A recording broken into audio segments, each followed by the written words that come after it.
Pour Virginie et son compagnon, la naissance de Rose il y a 8 mois fut un petit miracle, une victoire sur la maladie. Virginie a commencé à souffrir dès ses premières règles à l'âge de 11 ans, au point de finir régulièrement aux urgences. Ma maman me l'a confié il n'y a pas si longtemps que ça.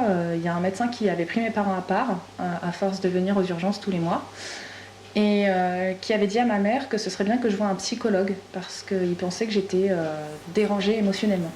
Il a fallu 16 ans d'errance médicale et de négation de ses douleurs avant qu'un diagnostic soit posé.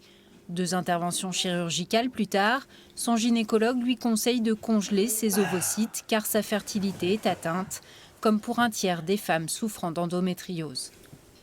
Et je suis retombée enceinte 15 jours après la ponction de ma 2e préservation ovocytaire. Donc pour le coup, on ne s'y attendait pas du tout, on n'essayait pas du tout, et ça a marché.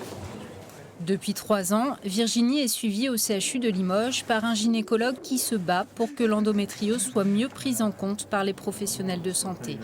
Il nous explique que la maladie apparaît chez certaines femmes lorsque le tissu utérin se développe en dehors de l'utérus. L'intérieur de la cavité utérine est tapissé par une muqueuse, ce qui est à l'origine des règles de façon mensuelle, puisque cette muqueuse va se desquamer tous les 28 jours et donner les fameuses règles.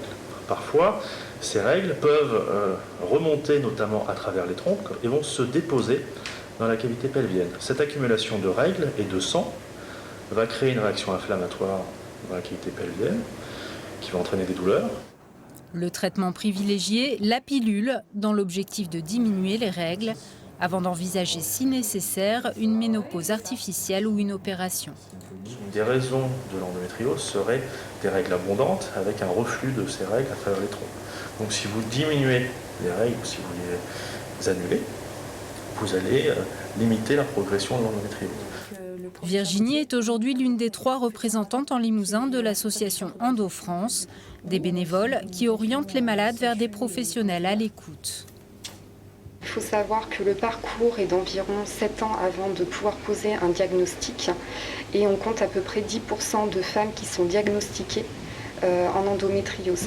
On dit des fois une femme sur 10 qui est atteinte, c'est plus une femme sur 10 qui est diagnostiquée.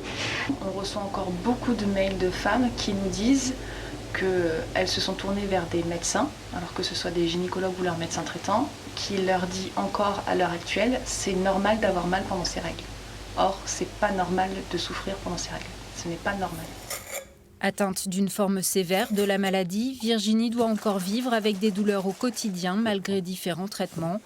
Mais l'association, et surtout sa fille, l'aide à positiver et se servir de son expérience pour accompagner d'autres femmes.